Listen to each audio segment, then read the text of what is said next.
Hello, everybody, and welcome back. It is a something out of emergency broadcast due to the fact that we have had a rather extraordinary, well, and staged, I think, blow up between Zelensky, Trump, and Vance at the meeting in the White House today.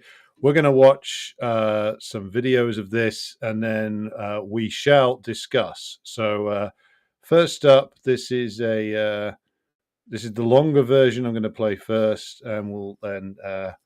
This is mainly, I think, Vance basically having a go at Zelensky in what sounds to me like a series of pre-prepared remarks that were scripted for him by someone like Tucker Carlson. I'm willing to bet, because it sounds very much like something Carlson would say. So we will do the presentation now. So let's play this. You went to Pennsylvania and campaigned for the opposition in October. Offer some words of appreciation for the United States of America and the president who's trying to save your country. Please, you think that if you will speak very loudly about the war in He's not speaking loudly. He's not speaking loudly. Your country's in big trouble. Can I Wait a minute. answer? No, you've done a lot of talking. Your country is in big trouble. I know. You're not winning. You're not winning this. You have a damn good chance of coming out okay because of us. Mr. President, we are staying in our country, staying strong. From the very beginning of the war, we've been alone, and we are thankful. I said thanks You haven't in been this alone. cabinet, You and haven't not been only alone. in this cabinet. We gave you, through I this said stupid president, $350 billion. You We voted gave for you your military president. equipment. You and you voted men for are your brave, president. but they had to use our military. What about president? If you didn't You have our invited military me- equipment, you invited if me you to didn't speak. have our military equipment, this war would have been over in 2 weeks. In 3 okay? days, I heard it from Putin. In 3 days. This is something Maybe new. less. In 2 weeks, of course, yes. It's going to be a very hard thing to do business like this. Again, just say thank you. I said a lot of times thank you to American people. Accept that there are disagreements, and let's go litigate those disagreements rather than trying to fight it out in the American media when you're wrong. We know that you're wrong. But you see, I think it's good for the American people to see what's going on. I understand, sir. I think it's I very understand. important. That's why I kept this going so long. You have to be thankful. You don't have the I'm cards. thankful. You're buried there. Your people are dying. tell you You're again, running I low know. on soldiers. Don't- Listen, please, you're running Mr. low on President. soldiers. It would be a damn good thing. Mr. And President. then you tell us, I don't want a ceasefire. I don't want a ceasefire. I want to go, and I want this. Look, if you could get a ceasefire right now, I tell you, you take it so the bullets stop flying and your men stop getting Of killed. course we want to stop the war. But you're saying you don't want a But I ceasefire? said to you, I want a with ceasefire. guarantees. Because you get a ceasefire faster than an agreement. Ask our people about ceasefire, what they think. That wasn't doesn't with matter me. for you what- That what wasn't this with me. means. It That was wasn't with with you. a guy named Biden, who was not a smart person. This That was is your, with, this that was is with your Obama. president. It was your president. Excuse me, that was with Obama, who gave you sheets, and I gave you javelins. Yes. I gave you the javelins to take out all those tanks. Obama gave you sheets. In fact, the statement is, Obama gave sheets and Trump gave javelins. You gotta be more thankful, because let me tell you, you don't have the cards. With us, you have the cards, but without us, you don't have any cards. One more question from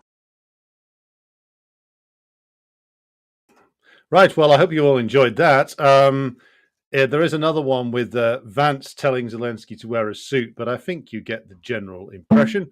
Now, it's the it's a bizarre a series of events, and let's try and make sense of it piece by piece.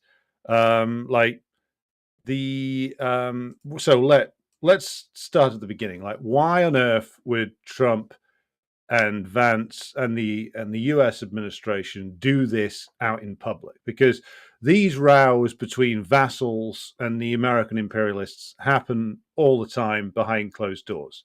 Usually, if this was Biden or whoever the hell was running Biden's administration, because it certainly wasn't him, and it certainly wasn't Harris, maybe Blinken, maybe Jake Sullivan, this would have happened behind closed doors with Zelensky going, "You must give more money. I am in complete fucking mess. Oh, I can't even play piano with my dick anymore," or something like that.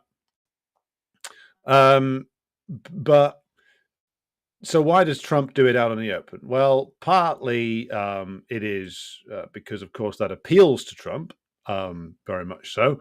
Appeals to Trump's sensibilities. It appeals to Trump's base as well. So those are sort of narrow political considerations. But then again, why is J.D. Vance there? It's unusual for the president and the vice president to both be in the room together. Vance is there to do a lot of the sort of the more detail-oriented dressing down of Zelensky. Now, there's a story that came out immediately afterwards. It was on the Duran's Telegram channel, and it was on Twitter, about the fact that somebody in the Ukrainian Rada has launched impeachment proceedings against Zelensky. So this guy's fucked. He got taken over there thinking he was going to sign one deal, told he was going to sign basically the mineral deal, make of that what you will, and was essentially just brought out before the American media and comprehensively humiliated, and basically told, shut the fuck up and do what you're told. Which, again, we all knew that that's the true relationship between the United States and its vassals. It doesn't matter whether it is Zelensky or Netanyahu or whoever the fuck runs the occupied South Korea these days, or acts as US's prime puppet, or back in the day Ashraf Ghani in Afghanistan. It's or Al Julani now in Syria. That's the real relationship, which is that you get brought over to Washington, and if you're lucky, you get a pat on the head. If you're unlucky, you get told you have to do more for us. You're very ungrateful. You're not acknowledging the greatness of the president. You heard Trump and Vance there complaining about the fact that Zelensky was doing essentially personal appearances for Kamala Harris. I don't think that would have brought Kamala Harris a single fucking vote that she wasn't going to get already. And I think there is a valid point to be made where, like, the Zelensky bubble, the Zelensky image was something that was always like a bourgeois and upper petty bourgeois thing. It was never shared by the great majority of the population, either in the imperial core countries. Now, the large numbers of people in Britain or the United States or Western Europe might have been moved by genuine humanitarian concerns for Ukrainian refugees. They might have felt some sympathy for Ukrainians as a result of what they had been told about the war and why the war had started. But the Zelensky cult was never bought into by anybody outside of like the political and media elites. It was always them that bought the myth, and the myth of Zelensky was created largely in London. The US had something to do with it as well, but largely he is a creation of the British imperialists. And so it does rather beg the question. Starmer was in Washington, D.C., puckering up and kissing Trump's ring just yesterday. But you then have to think about, well, did London sell their old friend out? It's an interesting question. Now, I'm not talking about Starmer. Forget him. He's just a fucking plank of wood or bucket of pig offal, depending upon which point of view you want to take. He's just a guy who makes announcements that the British permanent bureaucracy puts in his hands. He has no independent existence. So, is there a chance then that the grey men at Chatham House and at the Royal United Services Institute and other big London think tanks looked at the situation, looked at the fact that Trump was saying, this guy Zelensky's terrible guy, awful guy, gotta go, and thought, well, we could stick it out with the Z-Man, or we could let him go and get publicly carpeted by Trump, give Trump what he wants in terms of getting elections and getting maybe somebody else in the hot seat in Kiev, perhaps Klitschko, the pimp, by the way, who would be the absolutely perfect president for this version of Ukraine. Let's make no bones about that. And then try and persuade Trump that, well, you really need to continue the war, but under new stewardship. So Zelensky gets sacrificed basically by the British to essentially give Trump a big public spectacle, which he can stick on repeat for his base. and look as if he's had some big win and pin the whole disaster on Zelensky, which, we'll come to more about him later on. And at the same time, the London government, the London regime, shall we say, will be hoping that what they get to do is to put maybe Klitschko or somebody else in place and then persuade the US to continue the war with a new administration in Kiev. A smooth transition of power. Zelensky gets fucked off. I mean, if I were him, I would be drafting my resignation note right now and asking the Americans and the British if they could guarantee my safe retirement to that villa in Florida or maybe London that he's got apparently in his property portfolio.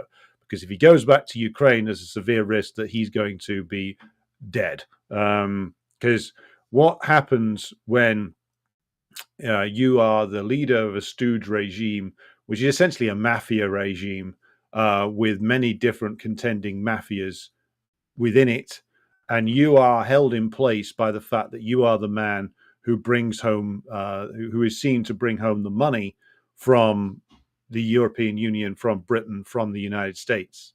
And if you are no longer that man, if you are no longer the guy who can do that, if you've just been publicly fucking humiliated by the American president and vice president, in what, by the way, was, even though Zelensky's a vile fucking scumbag, like that was a very much some like fucking frat boy ritual going on there. It's like Vance like saying to him, well, you got to be grateful, man. You got to be grateful. I can't really do a good JD Vance impersonation. Trump's like, you should be totally more thankful to us. You are only there because of me. I gave you the javelins, which, by the way, is a pretty empty boast. How much good those javelins did against Russian armor is contestable, I think. But I gave you the javelin. Obama didn't give you shit, man.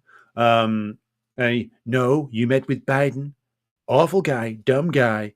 He said things to you. I ain't got to give you shit.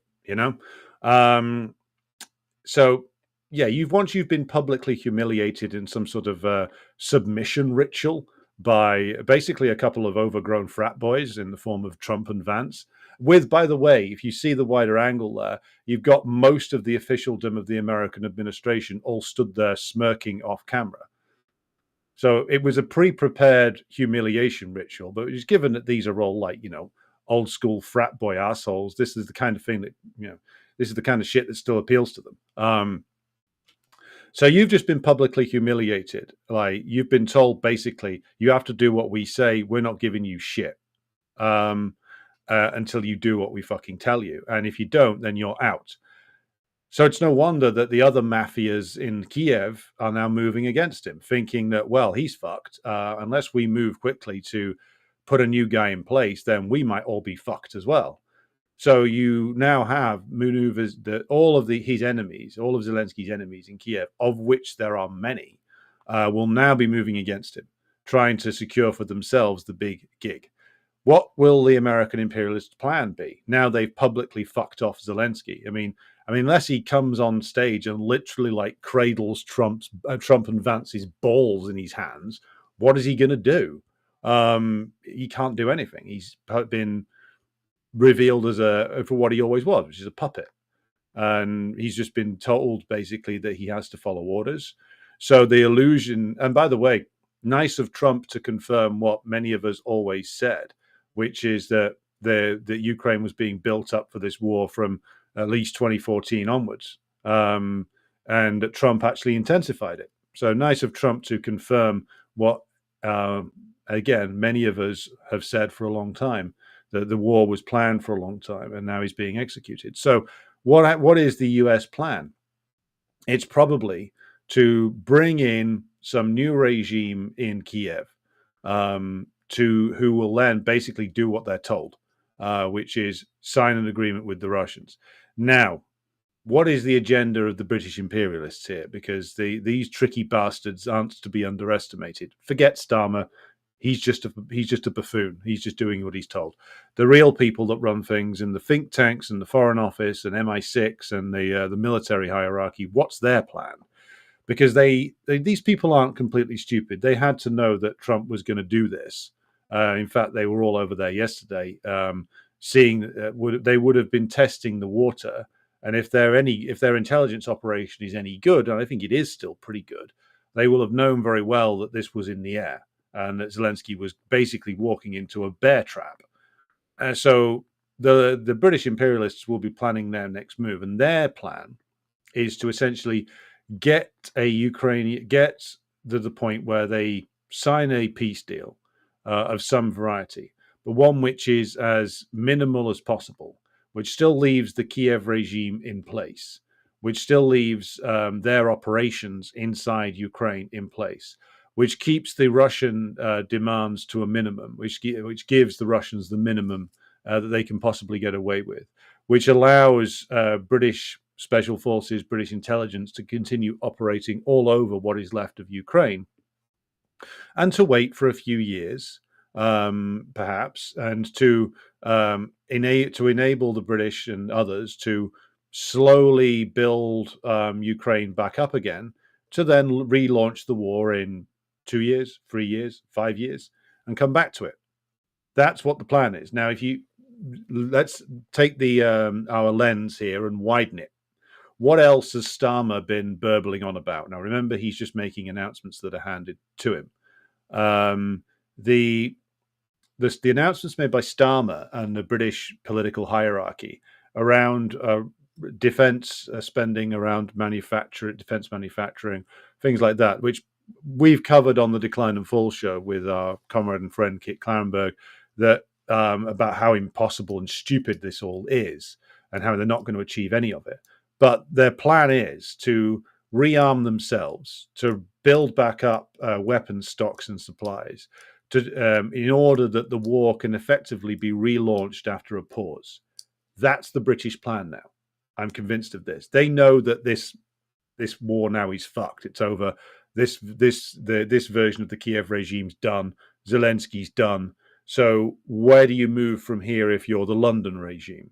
Well, you try and preserve what you've got in Ukraine. You give Trump what he wants in terms of getting the peace deal, getting the war over with, and Trump then wants to move on to whatever absurd plan that Eldridge Colby and the other maniacs at the Department of Defense have got for Taiwan and China. The London regime will then look to reignite the war in a few years' time. Of this, I am absolutely convinced. They will seek to reinvigorate their own defense sector, to reinvigorate their own army, but mostly to retool Ukraine. So they'll be looking for the Kiev regime to survive.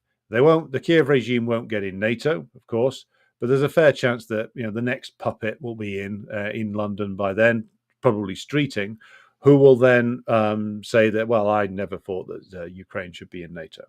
And so Ukraine won't be in NATO, will be kept nominally neutral, but the Brits and the others, the French and the Germans specifically, will try to keep their operations inside Ukraine intact. And they desperately won't want to have the Russians get what they wanted in terms of the treaties proposed in 2021, which is to have NATO forces, or principally US forces, withdraw from the old demarcation line between East and West Germany and withdraw back to the pre-1997 NATO deployments. They won't want that. But so you can expect now that when they impose the new regime in Kiev, they will then agree to talks with the Russians. They will probably then agree to the minimum Russian demands, at least publicly. And they will then seek to bring this phase of the war to a close quite quickly, in order that as much of the Kiev regime's forces as possible are preserved. The whole thing is then pinned on Zelensky and his clique, and somebody else takes over. And then London's plan is to then rebuild Ukraine to be an outsourced army, which is what the original plan was. So this is what I think is going on now. Trump has his own agenda. The US imperialists have their own agenda, but I think that's London's agenda now. That way, that also the London regime can then claim in its own press and to the international media, we didn't lose. We didn't lose. The Russians couldn't get their maximalist objectives. The Russians wanted all of Ukraine. They've only got these 4 areas. Yes, Kiev had to give up something, but Kiev is still on a path to NATO membership eventually, even though everybody knows that's not true. We, through heroic efforts, we preserved the territorial integrity of, 80%, 75% of Ukraine. It would have been a lot less had it not been for the heroic efforts of Boris Johnson and Keir Starmer, etc., etc. It allows London to claim, at least in its own bullshit, that they didn't lose. They did, but we'll have to see now what if the trap that is being baited for the Russians, principally by the British and the French, is a trap that the Russians fall into. There's many inside the hierarchy of the Russian state machine and the Russian bourgeois who are desperate to fall into this trap and think that they can essentially buy off the American imperialists, which I don't know whether the more serious people in the Russian government think that, but clearly some of them are going down that mistaken route again. All the imperialists are doing is buying themselves time. So what if they have to sacrifice Zelensky? So what if they have to wait a few years? So what if they have to spend some time retooling themselves? They'll be back for more within 2, 3, 4, maybe 5 years, if things go their way, which I don't think that they will, because there's every chance that the US does this. They bring in some new puppet into the Kiev regime, and the Kiev regime becomes more and more unstable and unravels. Because then you've got the question of, okay, so you reach a peace settlement, but then you have the problem of, well, what do you do with this entity called Ukraine? If it's the case that the US and the Europeans and the British are left with the rebuild costs, that's going to be enormous. And can they afford to do it? Probably not. Can they afford to completely re-establish the Ukrainian state? Probably not. Will the Americans be really interested in doing that? Probably not. Will the refugees in Western Europe and Britain go home? Probably not.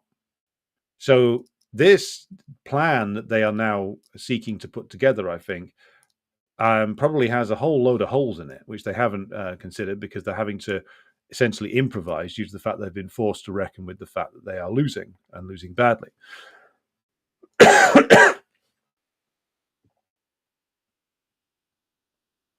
Right.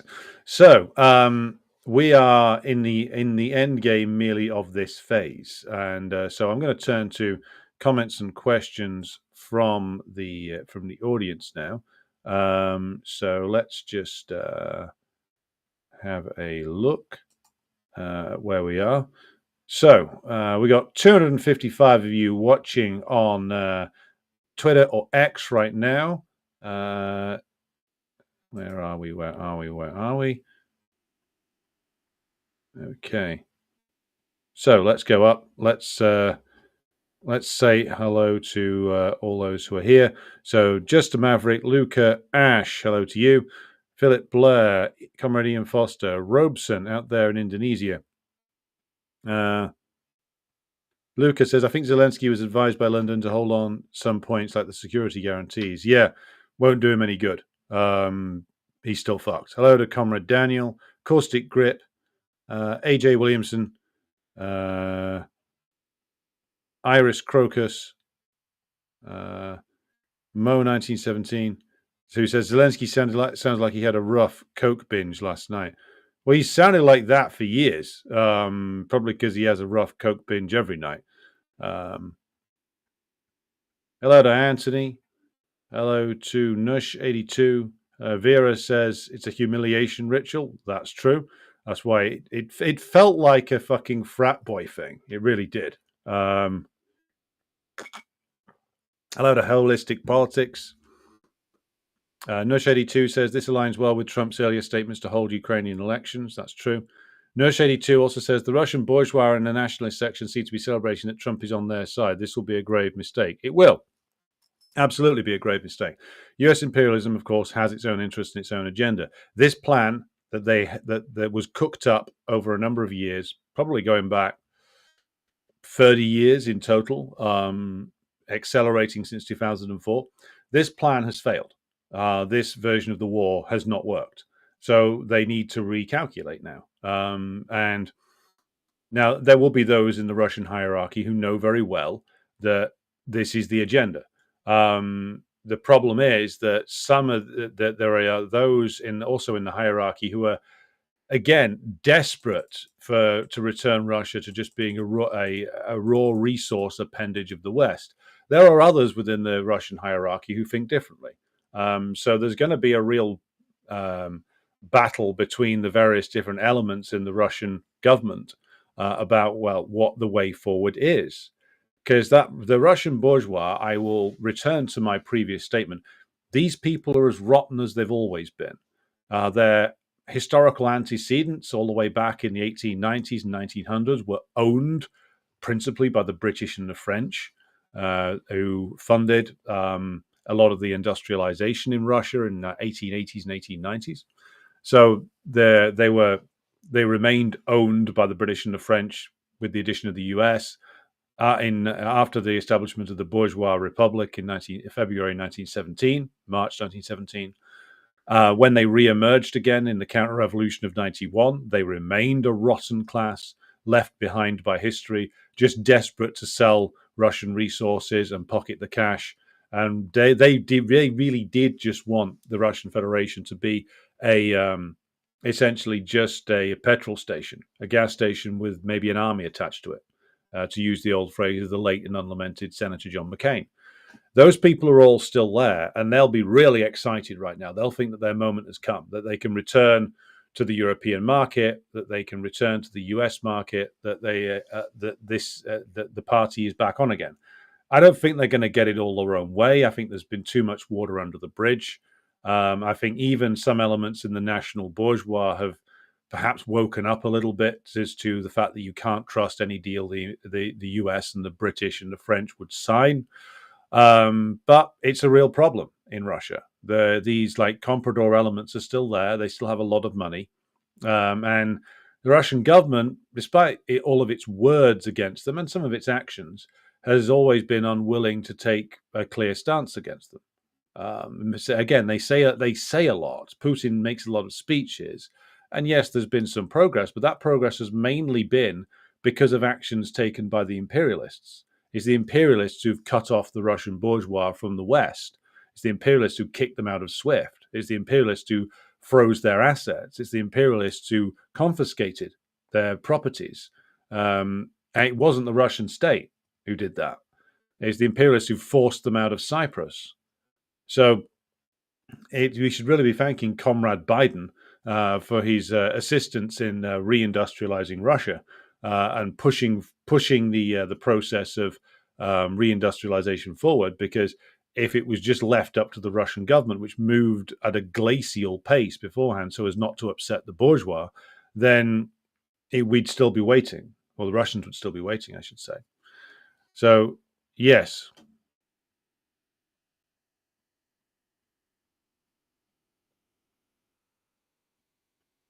David King says, USA pretending Ukraine lost when USA lost. Yep.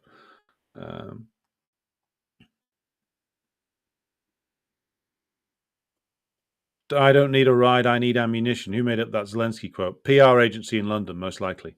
The PR for Zelensky has been done by London from the very beginning. Lucas says, I read Zelensky had a visit to London already planned in the coming days. Do you think he'll ever set foot in Ukraine again? Maybe not. I mean, he'd be very, very well advised to go into exile now. Because look, it's like anything else. If you're thinking of like group psychology, like when the guy who previously was the guy who could get it done in like the sort of dangerous criminal band, which is essentially who runs Kiev, it's a dangerous criminal band. When the gang leader is visibly wounded or is smacked down by his superiors, as Zelensky has just been smacked down, as I said, the power or the authority drains away from him. So those who previously had to bow their heads and grit their teeth and tell Zelensky that they respected him, they'll all be out for blood now, thinking, well, this guy's fucked. We can either get our candidate in the big chair or at least take our revenge on Zelensky. And he's made a lot of enemies. not least in the Ukrainian masses. So he'd be well advised to get his ill-gotten gains, set himself up in a mansion in London somewhere, and shut the fuck up. And his wife will probably take her ill-gotten gains and go elsewhere, because there's no way she's staying with him.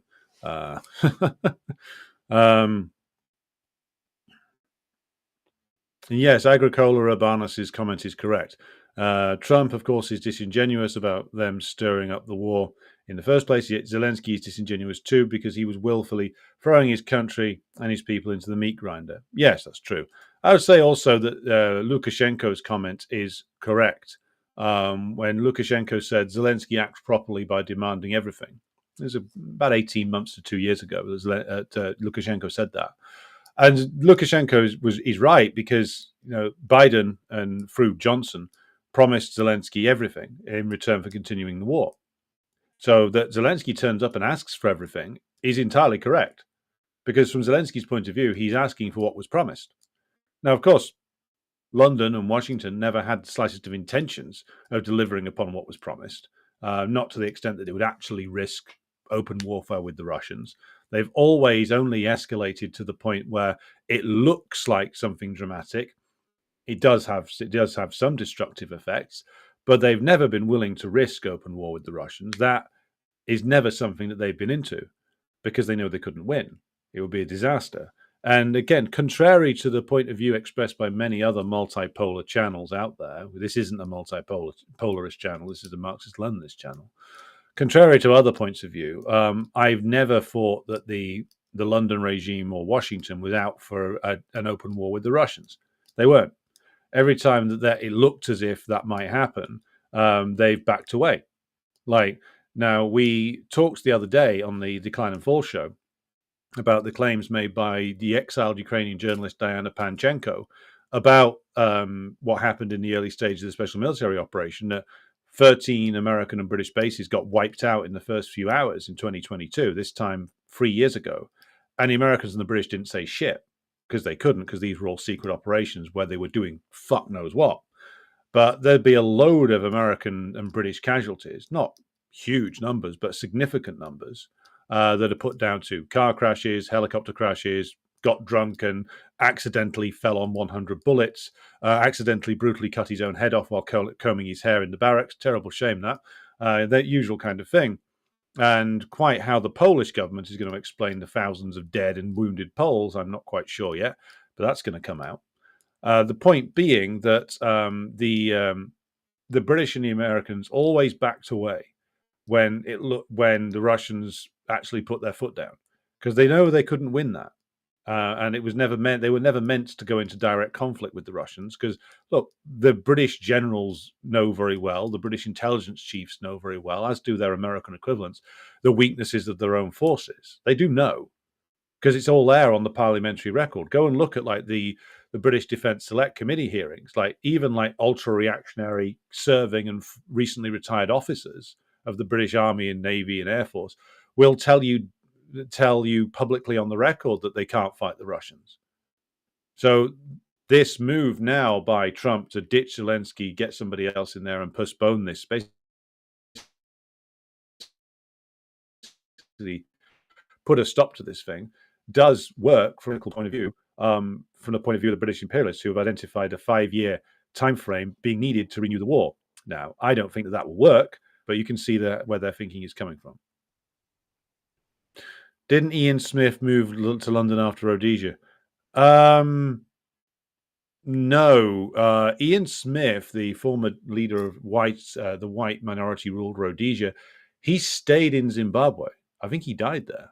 I can't be, because he still had a farm there for years afterwards.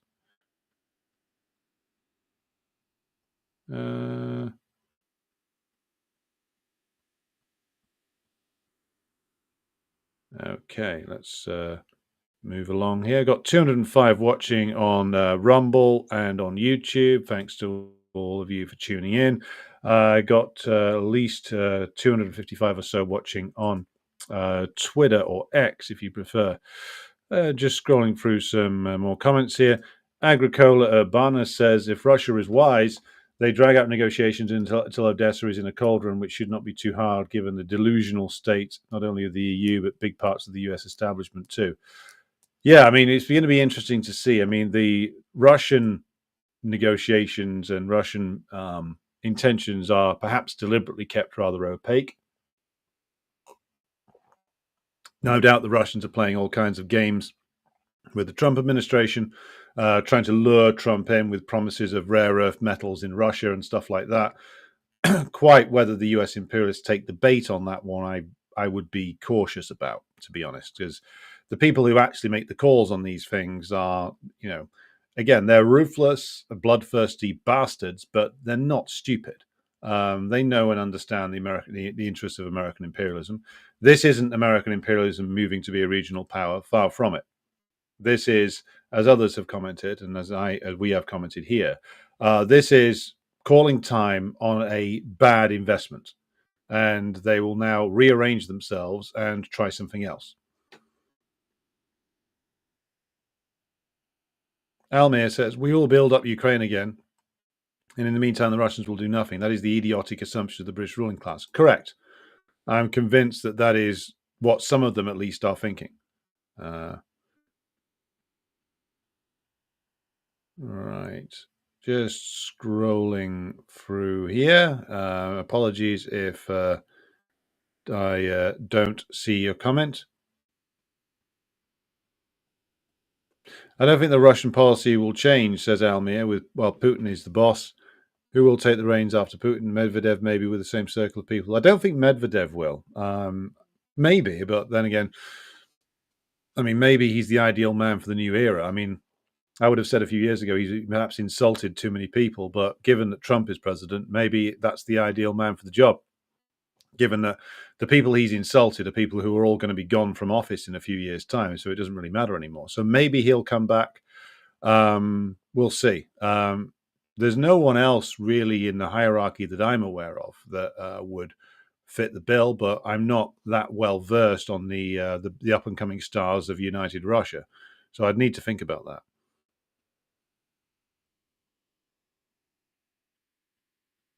Okay.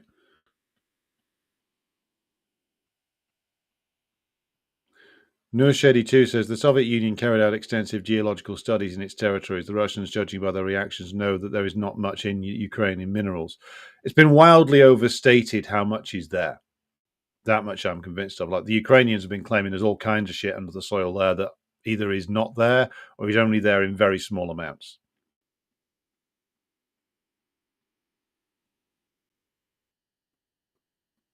Yes, Almir is correct. The American corporations now want to strip Western Central Ukraine of its resources. Europeans want some crumbs too. Yes, that's absolutely true. But we should remember that Ukraine was always only ever a means to an end. The real prize was always Russia itself, and it remains so. I think that many in the Russian hierarchy do understand that. Let's see. Florida Man says there seems to be a delusion that Trump has that Russia can be lured away from a close relationship with China. That's true. But the relationship with China is about much, much more than just the immediate. Yes, the Ukraine war has speeded up the process of the building and solidifying the alliance, just as it speeded up the process of concluding an alliance with the DPRK. But we should bear in mind also that the Russians have had an agreement, mutual defense agreement with the DPRK since the year 2000. It was Putin's first overseas trip, lest we forget. Right. So we are at the 38-minute mark. I think I'm going to draw things to a close for tonight. We will know more tomorrow. This audio for this will get up on Patreon in the next few hours. Just going to work on getting the Stalin show up there as well. Thanks to everybody who's tuned in. There's quite a number of you. So I should do breaking news commentary pieces more often. But I'm going to knock it on the head as I have to be up fairly early in the morning to do some traveling. So bearing in mind there may be other emergencies which require an intervention, shall we say. If so, then I will be doing an emergency broadcast live and in person via my phone at some point this weekend. If that comes up, I will let you, of course, good viewers and listeners know. But until Monday of next week, I will say thank you for tuning in. I hope that you, good listeners and viewers, enjoy your weekend. Thanks to everybody who supports the show on Patreon and Buy Me a Coffee. I will be back with you again next week. Enjoy your weekend.